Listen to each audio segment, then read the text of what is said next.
Hey, what's up, sports fans? Matthew Bellman, Ryan Kostrowski here. This is the DFS five pack. Let's get in right into it. We're going to do the DK updates first. We'll run through those real quickly. Wanted to have a spirited conversation with you about a certain young man getting a lot of attention this week. And then we'll run into the overlay progressive stuff. So, Gino, yes, here it comes. I get the messages. I understand you want it. It's here. It didn't drop till last night. We couldn't do it any earlier. I was just about to say, Gino, here it goes, because I just saw those messages, and I'm hyped to break this down with you, man. Both sides of it, DK and overlay. Yeah, I'm really, really hyped to talk over the first person we're going to go through, which he's already showing on the screen right here. So like I said, I wanted to pivot over here. Whether you hate him or you love him today, I think it's a great conversation to have. Before we get into it, I just want to reiterate, we do have a couple spots still left in the current, one of the best promotions we've ever had. The NBA package, which will be the entire NBA season, playoffs and everything like that, is still on sale for $60. We got a few spots remaining. I want to give major props to Andy Smith and Daniel Joseph, two longtime customers of ours who bought the NBA package just to donate it to other people. We've had retweet contests to give those away. I thought that was super cool of you guys. Price is going to go up 25% here after these last couple spots are full. It's not up on the website, though. You have to use the Venmo or the PayPal address below. Man, those guys got good juju coming, no doubt about it. Yeah, I love when people pay it forward. I wish, obviously COVID's been tough on a lot of people, us included, right? This has been, a hit to the business and everything like that, like everybody else in this industry. But when you watch people do stuff like that, it just gives you that warm, fuzzy feeling. Makes you want to do stuff like that. Hell yeah, absolutely. Speaking of which, guys, we are going to run through the overlay jackpot in a little bit. If I have time, check me out on Instagram. I'll talk over a couple of the matchup shot picks that may have dropped. If you're new to the website and haven't played yet, go sign up for a membership. Screenshot the deposit, send it to me so I can hook you up with a free membership to the five pack. Subscribe to the station if you're new to it. As mentioned already, we want to talk over Taysom Hill, who is listed, according to Schefter and Sean Payton, which are two sources we should trust, as the starting quarterback who's going to get the full run today. The big concern, you brought it up when I did the cash game video with Brad yesterday. He brought it up, and most people have mentioned this. Is it a smokescreen? Is it possible that Jameis Winston comes into this game at some point?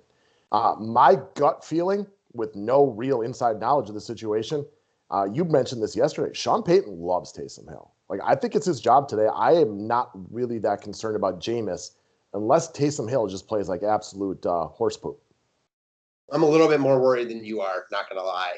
One, for me, like what Schefter says means nothing to me because I think that's just coming from Sean Payton. Yeah. So at the end of the day, he's the head of the snake, and all that matters is what he thinks. So I'm torn because logically it seems to me like they brought in Jameis last week. It's hard to envision Taysom Hill running, playing quarterback for the entire game, especially if they get down. But a lot of times Sean Payton isn't necessarily logical. And you're right. I was right. Sean Payton does love Taysom Hill. I mean, they signed this guy to a nice dollar contract last year. He's making like $10+ million per year. I love the point that you brought up that Jameis is 1-5 against Atlanta. Oh, man, I'm really torn. I don't have a great answer for you.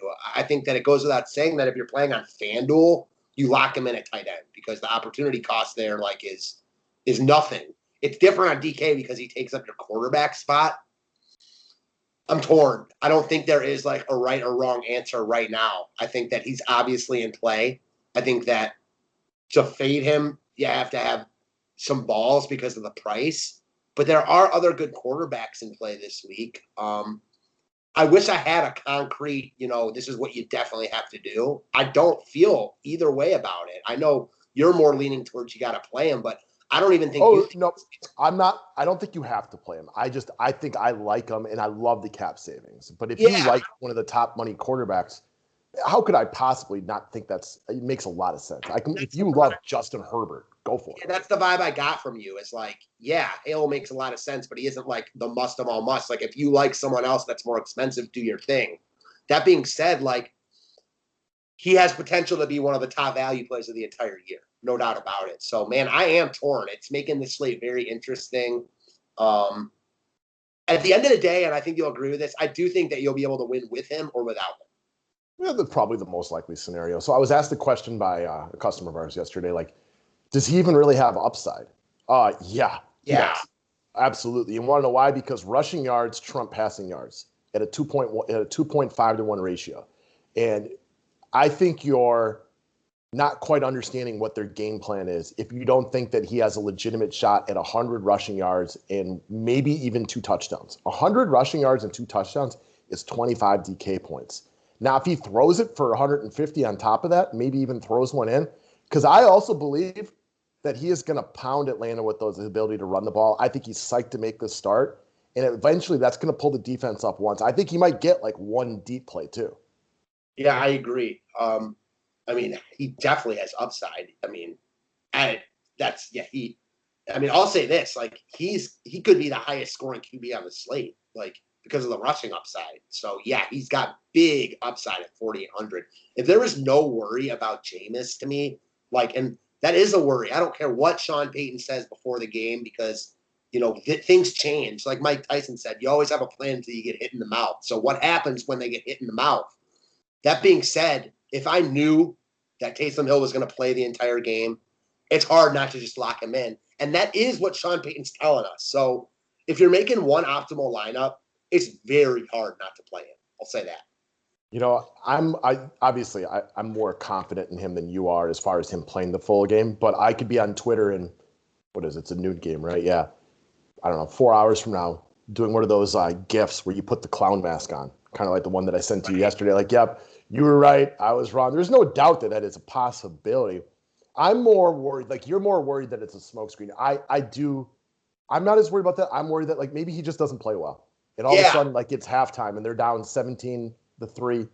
And they're like, you know what? I need somebody who can throw the ball a little bit better. That is a legitimate concern. The flip side of that part is, though, who knows this team better than Sean Payton? Probably nobody. He seems to think they're more confident in their ability to win this week is better with Taysom Hill. That doesn't mean it won't be Jameis next week.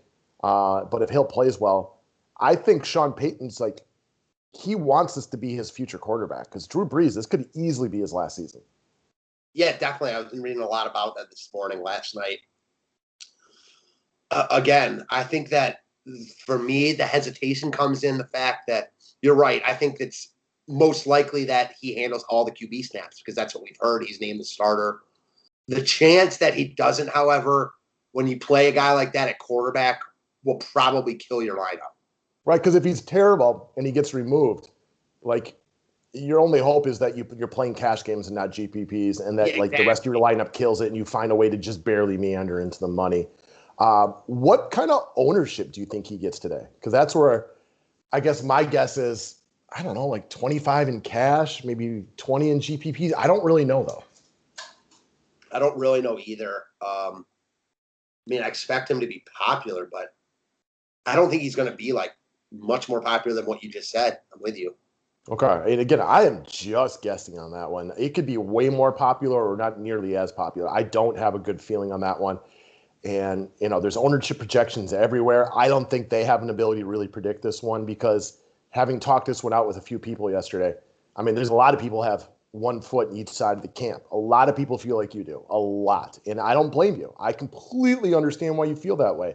Because if you're right and he does come out of the game, that's money losing type of situation. Whereas if he has to be great in order for it to be the smartest move out there. Truth. So it's a tough one. When I did the cash write up for people yesterday, I said I'm probably going to play Taysom Hill. But if you don't feel comfortable with it, here's a list of 7 other quarterbacks in a good spot this week. Yeah, exactly. I'm real interested to see how the ownership breaks down. And I think you're right. It's very hard for projections to project this because it's an unknown. Yeah, and absolutely. There's no other two ways around it. Now, you know what else I'm happy about? The Packers play the game of the week after 3 o'clock, which means I can watch a lot of this one because I'm curious. I'm interested to watch this game, and it will be the top focus of all the early games for me. 100%. I'm with you. All right, next up. So let's piggyback on a guy we brought up earlier this week. No reason to jump off this one. GPPs, cash games.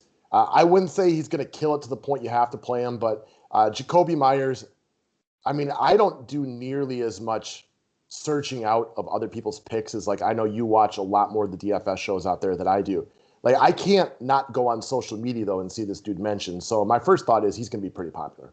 Yeah, he's going to be, Dalvin Cook is going to be probably the most popular guy on the slate. He'll be right after that. I mean, he just Oh, makes so much sense. 4,900. I've heard him mentioned on basically every time I've listened or read anything. Hard not to like him, man. I mean, he's crushed the past few games, still under 5K. Houston's trash. I mean, the only thing not to like about him here is the high ownership, but that's really a non-issue. There's plenty of ways to get different in your lineups. He is a cash game lock and more than fine in GPPs. That's how you want to play. They've only really played one crappy team since he's gotten going, and he absolutely went off against the Jets. And my biggest fear on this one, we saw last Sunday night, the New England power football running game. Sounds like Harris is good to go. Sony Michel is back this week. The Texans are butt awful against the run. Could the Patriots just get to the point where Cam only throws it 15 to 20 times? Sure, it's a possibility. I mean, everything, there's possibilities of downfall for almost every player out there. It's possible, but this is Cam's go-to guy. And I love the point they brought up in Sunday Night Football. As a former quarterback, this guy knows exactly what a quarterback is looking for. It's why he's really good at finding soft spots in zones. He's Cam's boy. Yeah, he's Cam's boy. He runs good routes. So just a cog in the machine here in all formats. He really is that. Yeah, sub 5K, rock and roll. All right, next up, Duke Johnson. So we brought up Duke earlier in the week, and based off of just a little conversation and questions I've asked to a lot of people, I don't think Duke Johnson's very popular this week. So I love the idea of using him in GPPs because there's other running backs in that 4 to 6K range that are going to get more love. But are they in substantially better spots? No, this guy was chalk in a terrible spot last week. He didn't perform in a game where there was very little offense. Why couldn't he go off in a game that we both think could have plenty of offense? Yeah, so I love the third bullet point. He's got 100% of the carries since David Johnson went hurt. When you compare Duke Johnson and other guys on this slate, you might think that those other guys are, maybe a little bit more talented, might like them a little bit more. But I would venture to say that those guys aren't getting 100% of the carries. I mean, that just means a ton. In a really good spot now after playing a bad weather game last week in Cleveland, gets New England at home. We saw the Baltimore offense, Lamar Jackson especially, play well last week. Just awful weather. The New England defense has given up, big running games for the past couple of years, it seems like. And I'm with you. I don't think he gets a ton of love here. He's almost falling under the radar because you got Taysom Hill really cheap at 4,800. You don't necessarily need his salary. And running back is deep this week. I mean, there are a lot of good running back plays this week. I already mentioned Dalvin Cook. He's an obvious cash game play for, all the obvious reasons. Then after that, I mean, you can make real good cases for about 10 guys. Duke Johnson falls in that list. And for me, he's at the top of the list. So again, we talked over, and if you want the full breakdown of this, guys, buy a day pass or a membership, because in the cash game video, we go over this for a long time. I didn't check out the GPP video. I'm sure you guys covered this one as well. There are other guys more popular in the cheaper running back range, but I don't think they are in substantially better spots. So I'll ride the ownership wave with those guys in cash games, but I think this is a natural pivot to GPPs. And do I think, if the ownership of these other cheaper guys is 4 times as much, 5 times as much, do I think they're 4 or 5 times more likely to succeed? Hell's to the no. Well, listen, you got a guy, I think that's going to eat ownership away from Duke Johnson. And, a guy that we talked about in our tournament video is Kalen Balazs, who's basically the same price. When you've got guys coming out that are basically the same price that are going to be popular, it's going to take away ownership off guys like Duke Johnson. Yeah, you already mentioned Dalvin Cook. He's eating up a big portion of that ownership already anyway. For sizzle.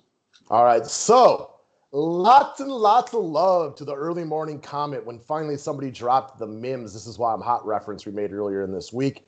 Again, we're going to go right back into Denzel Mims and the New York Jets.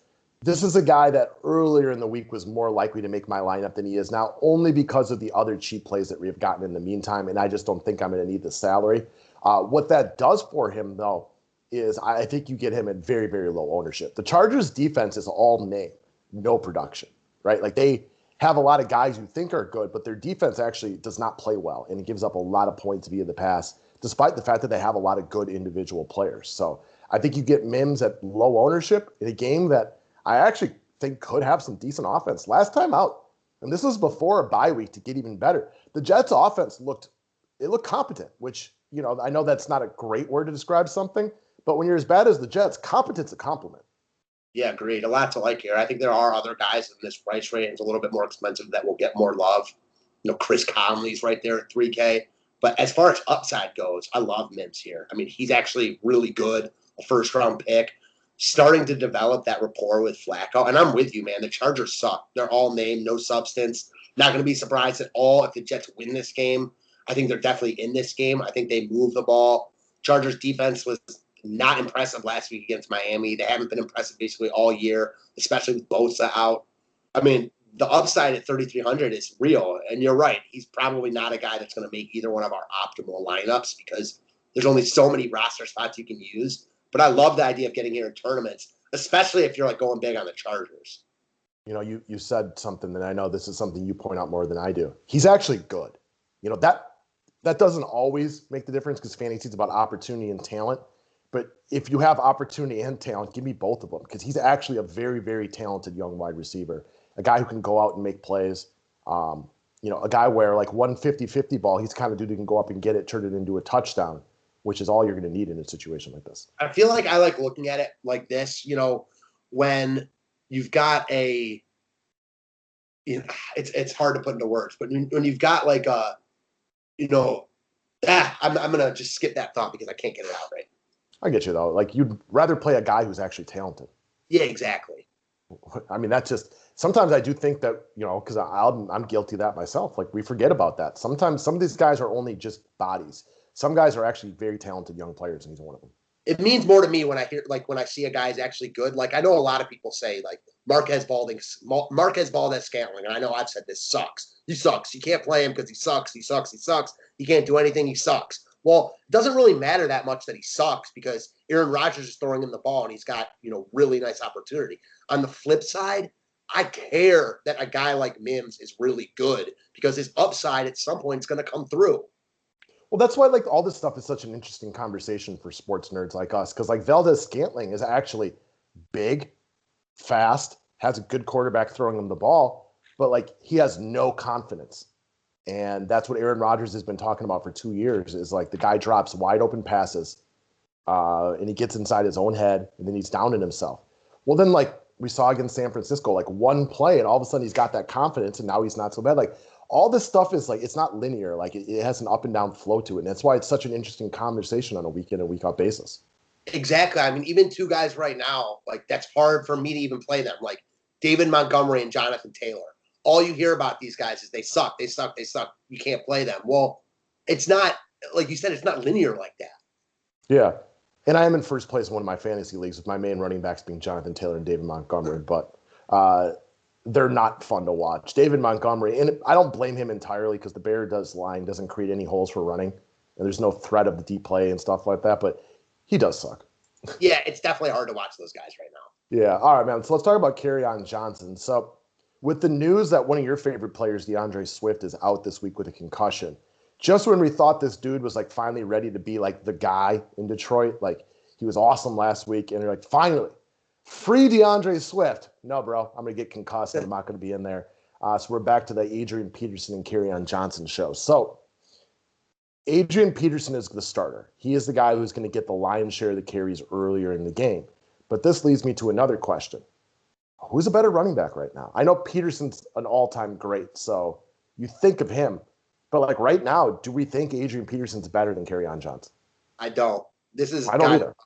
Yeah, I'm glad that we see this kind of eye to eye because there aren't as many concrete reasons for why I like Kerryon Johnson, more like a gut feel. I think your last bullet point is really pertinent here. Like, how do you think, third bullet point, excuse me, how do you think this game's going to play out? I actually think Carolina's offense plays well. And in that scenario, I think Kerryon Johnson. Before I'm going to pause you for 1 second, do you think Bridgewater plays today or not? And how does that influence your decision? Because he seems to be truly questionable. I'm not sure if he plays. And I don't know how much it impacts my decision either way. I think Detroit's defense is pretty bad. I think that they haven't really been able to prepare for PJ Walker or Bridgewater because they don't know who it's going to be. I'd rather have it be Bridgewater in terms of Carolina getting up in this game. But obviously, not something that I'm like overly concerned about. I don't think that Kerryon's a must here, but in tournaments, man, I think with how many running backs we've already talked about that are in play, you get a guy here who, especially if Carolina gets up in this game, could catch 5+ balls. I think that your first question's a great one. He is better than Adrian Peterson right now. He's just another one of these guys that's really fallen out of favor because of DeAndre Swift. Peterson was getting a lot of the early workload. Someone asked me yesterday, it might have been Patriot during our video, like, who do I think gets more touches in this game, AP or Carrion? And I think Carrion gets more touches. I think Peterson gets more carries, but I think Carrion gets more touches. How do you feel about it? So I'm probably more likely to play Peterson. Okay. Carolina for the last 2 years has just given up an absolute buttload of rushing touchdowns. Like, they just cannot stop running backs inside the 5-yard line. And I like AP because I think those carries are more likely to go to him, especially early in the game. However, I mean, the Detroit Lions are not a model franchise. They get down in games all the time. So if they do get down in the games, like, I think that could easily pivot over to Carrion getting the same number or potentially even more. Or if they get down a lot early, significantly more touches. So that's why it's a great game, and that's why I put that point. Ask yourself, how do you think this game works out? Maybe you do want to wait it out till you find out who the quarterback is. You know, maybe you love P.J. Walker, maybe you don't. Maybe you love Teddy Bridgewater, maybe you don't. Maybe you want to know how healthy he is. There's a lot of existential factors that can work into this decision. I know Carolina specifically struggles to stop power running backs on the ground, but how good is AP right now? You know, when I talked with Brad about this one yesterday, I kind of feel like Peterson rolls into like 60, 70 yards and a touchdown. I think he's a fine play. I don't think he's a must, but if he helps you build the lineup, it's safe. Man, I was thinking about this when we went over the game yesterday. I really wanted to get your opinion on it because I could see this game, like, of all the players in this game, there is no one that I love. Like, if I were making one optimal line, not sure I'd have anyone from this game in there, to be honest. But of all the games this week, like, I think this game has the highest game stack appeal. It's interesting because I know your sports betting side, 2 bad teams. Yes. These are 2 teams that aren't very good. Take the over. However, both of these offenses can be pretty darn bad on a weekly basis. Sure. So I think this game is a giant wild card. I can see it working out a bunch of different ways. If at the end of the day, this is like a 19-13 game, okay, I'm not surprised. If it's 37-34, okay, I'm not surprised. Yeah, I completely agree. Like, wholeheartedly agree with you. Like, I remember years ago listening to all these Lions fans on social media trying to make the case that Matt Stafford was quote-unquote elite. And I'm like, nah, man, it's not. He's a guy I like on the last drive. He's got that Tom Brady in him where he's cool as the other side of the pillow, you know, in a 2-minute drill. But he just doesn't show up consistently when it matters. I've watched him play some terrible games against the Packers. And it's just, I don't know who he is on a weekly basis. We're yet to see today. There is no Galladay. There is no Danny Amendola. Their offense could struggle. Definitely interested to see, you know, how this game shakes out. Big wild card. Fully in agreement with you there. You know, you got 2 teams also right here that are just on the precipice of being out of the playoff, you know, hunt. Like, likely neither one of them has even got anywhere close to an opportunity, but they're like right there that, like, if they had any chance to make the playoffs, they need to win this week, even though neither one of them is going to. Who wins this game? I got to know about Bridgewater. I feel better about Carolina if Bridgewater plays just because, you know, I respect Teddy Bridgewater, but, oh, Christ. I completely agree with you. I think that if give me Detroit. I think that if Bridgewater plays, I like Carolina. If Bridgewater doesn't play, I don't like Carolina, but I still don't like Detroit. Yeah, it's an interesting game to say the very, very least. All right, guys, we're going to run through the progressive jackpot here on Overlay real quick. It just dropped last night. Let's talk this one through and see where we end up. Starting with Aaron Rodgers against the Colts. Ben Roethlisberger against the Jacksonville Jaguars. Pains me to do it, but I'm going to go with Big Ben, and I hope I'm wrong. I am going to go with Aaron Rodgers. I think it's a James Conner day for Pittsburgh, and I'm going to go Aaron Rodgers. God, I hope you're right. I hope you're right and I'm wrong. I hope you're good looking and I'm unattractive. I hope you're smart and I'm stupid. I don't like this spot for the Green Bay Packers. I don't think they match up well with the Colts defense. But the best pro Packer point I can make today, this is the healthiest they've been since the start of the season. They got Lazard back, Bakhtiari's back, they got their cornerbacks back. You got them at full strength. I think when you and I talked about this maybe 10 days ago, maybe even a little bit longer, This game today for the Green Bay Packers tells me a lot about who they are. You asked me at the beginning of the week who I think wins this game, and I said Green Bay, and I still think Green Bay, but there's no conviction there at all. Yeah, I don't blame you right there. All right, man. Tua against Phillip Rivers. I'm going to go with Tua. I think the Colts win the game, and maybe I'm just being emotional about this, but I think it's because they run the ball effectively. And Phillip Rivers makes a couple of decent plays. But we got Jair and Kevin King back today. I'm going to go Tua against Denver. I'm going to go Rivers in a better spot in terms of stadium and weather at home in a dome compared to Tua going to Denver, who I just gut call think that Miami struggles here. Like, Tua is definitely the better fantasy quarterback than Rivers. Denver's not as good as Green Bay. Just a gut call here. Okay. Will Fuller versus Brandon Cooks. So, look, I don't think this one's easy because I think either guy could end up ahead. But if you're asking me to pick, I'm going to go with Will Fuller. I just think there's a reason that he is about 15% more expensive on DK, in my opinion. It's because I think he's a slightly better play. Especially in half-point PPR, which hurts Cooks more than Fuller. So give me Fuller. Yeah. All right. Isn't Tyler Boyd out today? What? What? Somebody said that to me, and I didn't look at it, and I never verified what they said. So I actually literally have no idea. I have not seen that at all. Okay. Well, either way, give me T. Higgins. He has just turned into as consistent as they come. Yeah, he is. I like both these guys. I like Tyler Boyd here. I like both of them though, so it's nothing against T. Higgins. I just like both. Marquise Hollywood Brown versus Mark Andrews. Give me Andrews. He catches a touchdown today. Yeah, give me Andrews too. They're going to score against Tennessee. If you can get to Andrews in pay sites, I think he's the premier tight end. All right. Chubb versus Hunt. Well, I know your pick, but I'll agree with you. It's Nick Chubb. He's going to pay back all those fantasy owners for stepping out at the one last week. He's scoring 3 times here. Give me Chubb. All right. Justin Herbert versus Deshaun Watson. Ooh, this is a tough one.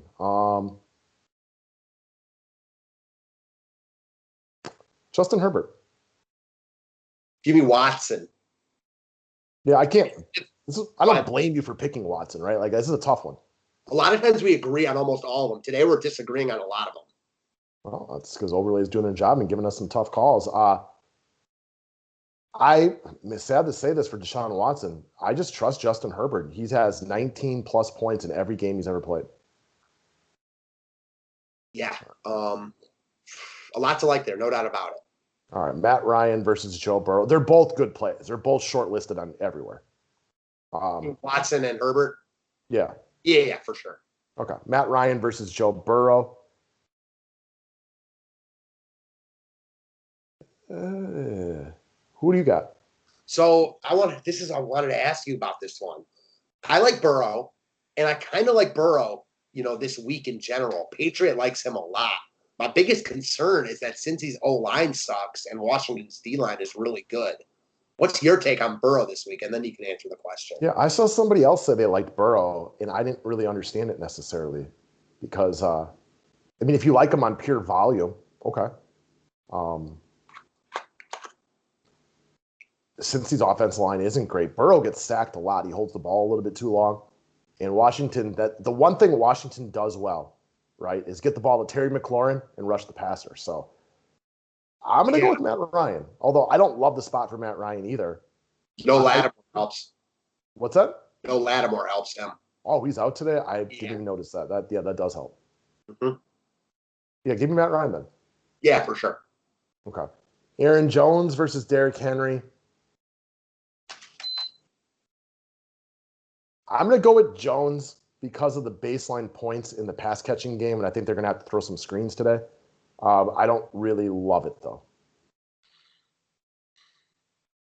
Yeah, this is a real hard one for me. Like, this is one where the half-point PPR, still helps Jones a lot because Henry doesn't catch any balls. So I lean Jones here. But, oh, man, I'm torn because, part of me really likes Henry this week also. So I'm going to go Jones, but I don't love it. Yeah. All right. James Robinson versus Miles Sanders. I don't love James Robinson this week because I do think Pittsburgh learned a valuable lesson against Dallas 2 weeks ago or 3 weeks ago, whatever it was. not to play down to your opponent. And it sets up as an awful, awful trap spot for Pittsburgh, right? They got Baltimore on Thanksgiving night. They're undefeated. But I agree with you, and this is what I said. Like, they almost just lost to Dallas 2 games ago. I cannot fathom Pittsburgh going into this game and messing around here. I just can't. Well, we also brought this up earlier in the week, and you brought up the point, maybe Jacksonville dies, or maybe Jacksonville takes last week as a stepping off point. Yeah. Or maybe they're just not very good and they don't have any way to get better. Truth, or maybe they're playing better. Like, there's a lot of unknowns here. I mean, they're clearly not a good team, but it was impressive last week. So the problems with James Robinson that is, though, if they get down 17-0, like Chris Thompson's around now. So like their pass catching, like he could easily like just lose run all over the place.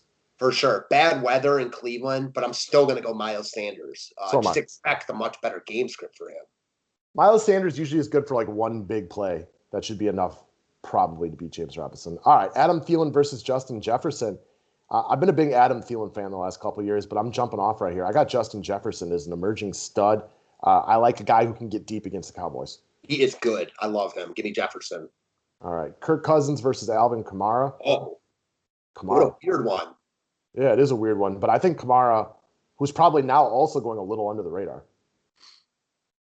Same. I'm just trying to balance QB scores versus running back scores. You know what I mean? Like, I think you have to ask yourself in this one, how well do you think Dallas plays here in Minnesota? Because if Dallas plays well, then Cousins has to throw.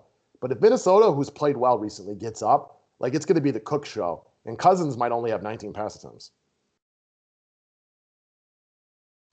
Give me Cousins, because I think that he's throwing a lot, but very tricky to pick him over Kamara ever. These are both interesting for that reason, because like I think Kamara could have some success today in the short passing game as they try to stop Taysom Hill. He could be terrible today, though, for all I know.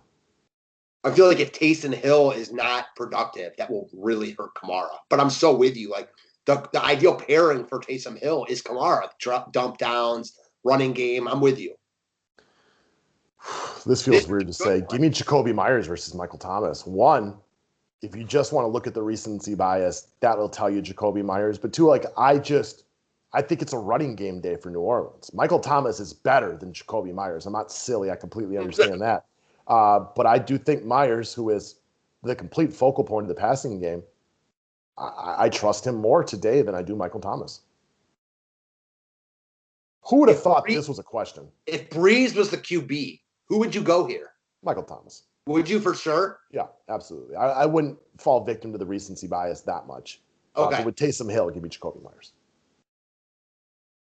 I agree. I think Myers is just safer here. I mean, listen, we don't know what Taysom Hill is going to bring. We don't know how many times he's going to throw. You know, Michael Thomas is great, but much like my boy Devontae Adams, part of their greatness comes from their psychological connection with their quarterback. He's just not going to have that with Taysom Hill the same way.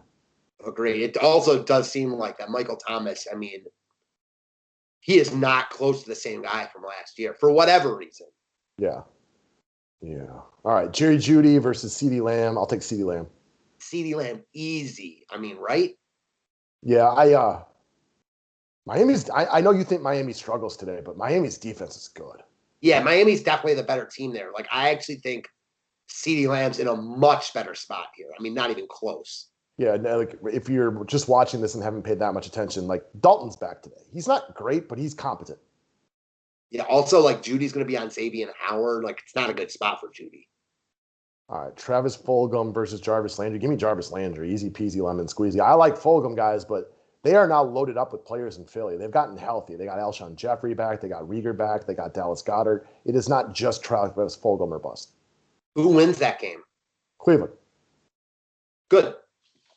Hope you're right. Part of Carson Wentz playing smart last week in a lot of ways and not turning the ball over also equated to a total of, 13 points, 14 points? Like, I think he's struggling to be aggressive and move the ball or not turn it over and also move the ball, if that makes sense. Yeah, it's that fine line. Like, he's either too turnover prone or he's not.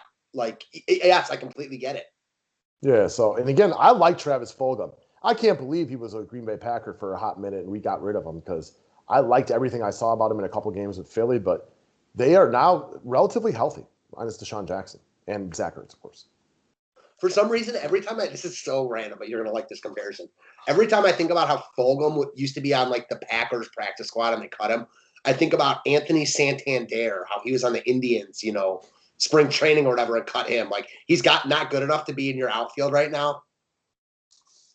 I think he would be. Where's Lindor end up, do you think? I think Lindor gets traded to the Mets. But the thing is, and it's so hard to find a trade market for a guy like that. Like, all the contenders, I feel like, have shortstops. Now, you can move guys around for Lindor, but I just don't think there's going to be such a massive trade market. They're going to have to they're going to end up taking a deal that seems like, 75 cents on the dollar at best. Yeah, he's going to command big money, so there's really only so many teams that are going to want to make a play for him. He's also coming off a bad year. Like, I don't know. He is, but I think enough people will, they understand. It was a weird year. And, Francisco Lindor is great. He's a great player, and he's going to get paid. And I'd love him on Milwaukee, but we can't afford him. No, I think that the places that he's going to go are either New York or New York. The Mets, now they got a new owner, a ton of money to spend, or the Yankees, who always have money and have the prospects to deal. Honestly, I'd like him to go to the Yankees just because I think they have the most to give us. Yeah, that's true. Especially if you get, I don't know, one of those young guys over there, like a Gleyber Torres, which I'm not sure that they want to move on from him, but all of a sudden you got so many guys. If you have Lindor, you can't play all of them. I mean, even like an Andar who's fallen out of favor there. Like, they've got a bunch of good young guys. Yeah, no doubt about it. All right, guys. If you can, drop a like on the video. Best of luck to everybody today on all the sites that you're playing on. And good luck to all your teams, unless you're a Colts or an Eagles fan. Yep. Thanks, guys.